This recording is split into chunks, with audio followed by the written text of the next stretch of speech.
Olá pessoal, tudo bem? Sejam muito bem-vindos à leitura da Bíblia com a Fernanda. Hoje nós vamos ler o capítulo 5 de Lucas, tá? Quero deixar dicas para você. Primeira coisa, ore antes de ler cada texto.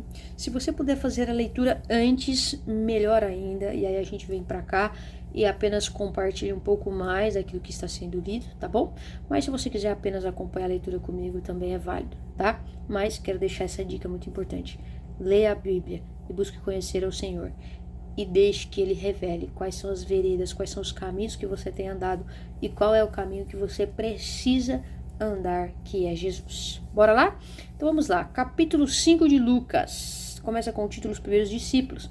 Provavelmente aqui a gente vai ver Jesus chamando os discípulos, tá bom? Então vamos lá. Versículo 1. Estando Jesus à beira do lago de Genezaré, grandes multidões se apertavam em volta dele para ouvir a palavra de Deus. Ele notou que junto à praia havia 2 barcos vazios, deixados por pescadores que lavavam suas redes. Entrou num dos barcos e pediu a Simão, seu dono, que o afastasse um pouco da praia. Então sentou-se no barco e dali ensinou as multidões. Quando terminou de falar, disse a Simão: agora vá para onde é mais fundo e lance as redes para pescar. Simão respondeu: mestre, trabalhamos duro a noite toda e não pegamos nada. Mas por ser o Senhor quem nos pede, vou lançar as redes novamente. Dessa vez, as redes ficaram tão cheias de peixes que começaram a se rasgar. Então pediram ajuda aos companheiros do outro barco e logo os 2 barcos estavam tão cheios de peixe que quase afundaram. Quando Simão Pedro se deu conta do que havia acontecido, caiu de joelhos diante de Jesus e disse: por favor, Senhor, afaste-se de mim, porque sou homem pecador. Pois ele e seus companheiros ficaram espantados com a quantidade de peixes que haviam pescado. Assim como seus sócios Tiago e João, filhos de Zebedeu, Jesus respondeu a Simão: não tenha medo. De agora em diante, você será pescador de gente. E assim chegaram à praia, deixaram tudo e seguiram Jesus. Essa história é super famosa, super conhecida e ela é incrível. Jesus vai lá, entra no barco, usa o barco e por servir a Jesus, Jesus vai lá falar, olha, não necessariamente por servir, né, mas Jesus ali na sua bondade, ele se revela, fazendo eles ter a melhor pesca, o melhor rendimento, talvez, de todo o tempo, né, porque eles ficaram impressionados, né, mas olha que legal, Jesus fala para eles, olha, mas não tenha medo, de agora em diante vocês não vão pescar peixes, vocês vão pescar gente. Eles tiveram o melhor resultado quando o negócio deles estava bombando. Foi a melhor colheita, foi a melhor faturamento, foi o melhor tudo. Larga tudo e vem, porque agora eu quero que você pesque gente, pessoas. E sabe o que eles fizeram? Eles deixaram tudo. Aquela pesca, aquilo tudo. E seguiram a Jesus. Eles não lucraram com aquilo, no sentido físico, humano e carnal. Mas eles lucraram com aquilo no sentido de que eles viram Jesus, o Deus humano, o Deus que se fez homem, que se fez humano, se revelando para eles. Isso é lindo, isso é maravilhoso, é uma história incrível. Mas vamos continuar. Lucas 5, versículo 12. Num povoado, Jesus encontrou um homem coberto de lepra. Quando o homem viu Jesus, prostrou-se com o rosto em terra e suplicou para ser curado, dizendo: se o Senhor quiser, pode me curar e me deixar limpo. Jesus estendeu a mão e o tocou. Eu quero, respondeu. Seja curado e fique limpo. No mesmo instante, a lepra desapareceu. Então Jesus o instruiu a não contar a ninguém o que havia acontecido. Vá, apresse-se ao sacerdote para que ele o examine, ordenou. Leve a oferta que a lei de Moisés exige pela sua purificação. Isso servirá como testemunho. Mas as notícias ao seu respeito se espalharam ainda mais. Grandes multidões vinham para ouvi-lo, para ser curadas de suas enfermidades. Pausa rápida. Esse costume de ir até o sacerdote é uma coisa que eles precisam fazer para que eles voltem a viver ali em sociedade normalmente. Então eles precisavam ir até o sacerdote. Ele, porém, se retirava para lugares isolados a fim de orar. Jesus se retirava para lugares isolados a fim de quê? Orar. Certo dia, enquanto Jesus ensinava, alguns fariseus e mestres da lei estavam sentados por perto. Eles vinham de todos os povoados da Galiléia, da Judéia e de Jerusalém, e o poder do Senhor para curar estava sobre Jesus. Alguns homens vieram carregando um paralítico, uma maca. Tentaram levar para dentro da casa até Jesus, mas não conseguiram por causa da multidão. Então subiram ao topo da casa e removeram uma parte do teto. Em seguida baixaram o paralítico na maca até o meio da multidão, bem na frente dele. Ao ver a fé que eles tinham, Jesus disse ao paralítico: Homem, os seus pecados estão perdoados. Mas os fariseus e o mestre da lei pensavam: o que ele pensa que é? Isso é blasfêmia. Somente Deus pode perdoar pecados. Jesus, sabendo o que pensavam, perguntou: por que vocês questionam essas coisas em seu coração? O que é mais fácil dizer? Seus pecados estão perdoados? Ou levante-se e ande? Mas eu lhe mostrarei que o Filho do Homem tem autoridade na terra para perdoar pecados. Então disse ao paralítico: levante-se, pegue a sua maca e vá para casa. De imediato, à vista de todos, o homem se levantou, pegou a sua maca e foi para casa louvando a Deus. Todos ficaram muito admirados e, cheios de temor, louvaram a Deus exclamando: hoje vimos coisas maravilhosas.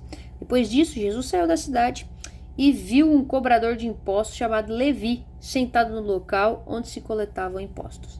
Siga-me, disse Jesus.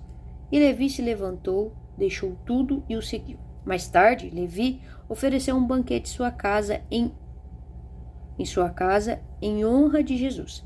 Muitos cobradores de impostos e outros convidados comeram com eles, mas os fariseus e mestres da lei se queixavam aos discípulos: por que vocês comem e bebem com cobradores de impostos e pecadores? Jesus lhe respondeu: as pessoas saudáveis não precisam de médico, mas sim os doentes. Não vim para chamar os justos, mas sim os pecadores para se arrependerem. Algumas pessoas disseram a Jesus: os discípulos de João Batista jejuavam e oravam com frequência, e os discípulos dos fariseus também. Por que os seus vivem comendo e bebendo? Jesus respondeu: por acaso os convidados de um casamento jejuam enquanto festejam com o noivo? Um dia, porém, o noivo lhes será tirado, e então jejuarão. Jesus também lhes apresentou a seguinte ilustração: ninguém rasgaria um pedaço de tecido de uma roupa nova para remendar uma roupa velha. Se o fizesse, estaria a roupa nova e o remendo não se ajustaria à roupa velha. Estragaria. E ninguém colocaria vinho novo em velhos recipientes de couro. Os recipientes velhos se arrebentariam, deixando vazar o vinho e estragando o recipiente. O vinho novo deve ser guardado em recipientes novos.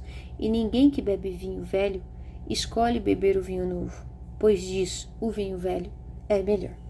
Aqui nós temos algumas colocações nesse capítulo,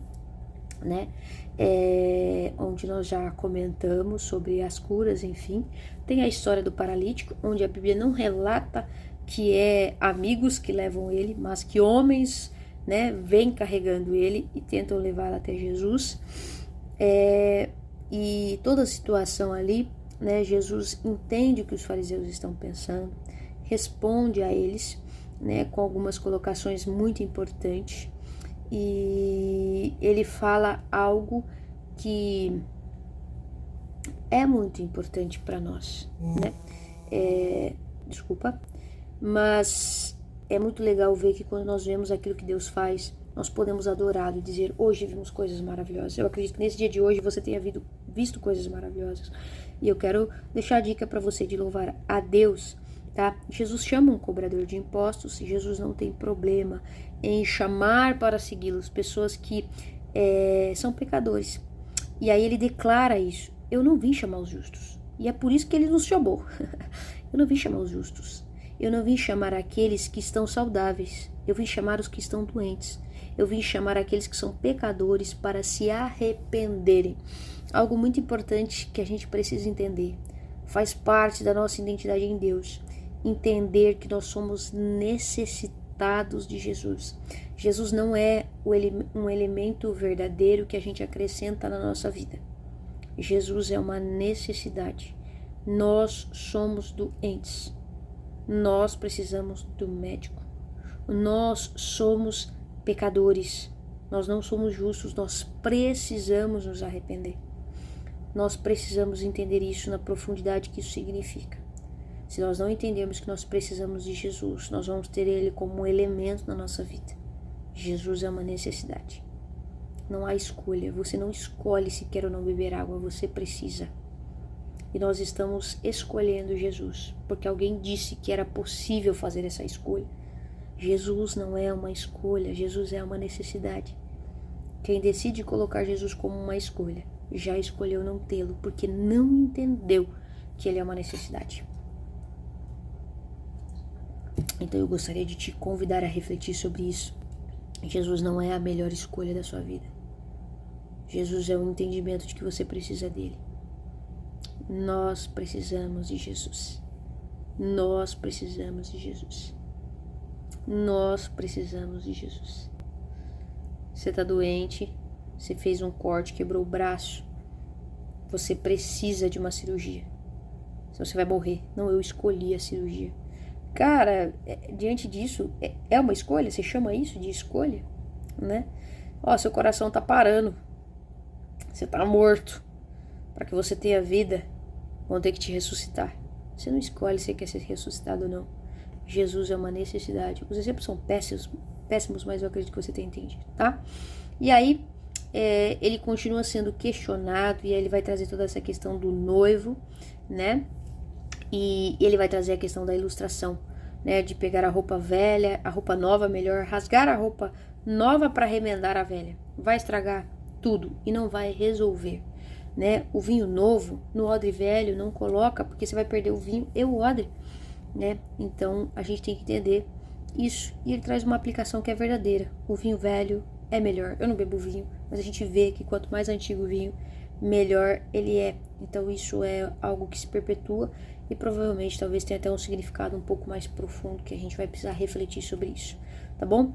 Eu espero que você tenha absorvido aquilo que o Espírito Santo quer ministrar ao seu coração. Reflita sobre a sua vida, entenda que Jesus é uma necessidade, entenda que nós precisamos muitas vezes estar aos pés de Jesus, ser levado até Ele, para que Ele nos cure, para que Ele nos transforme, para que Ele nos leve ao arrependimento.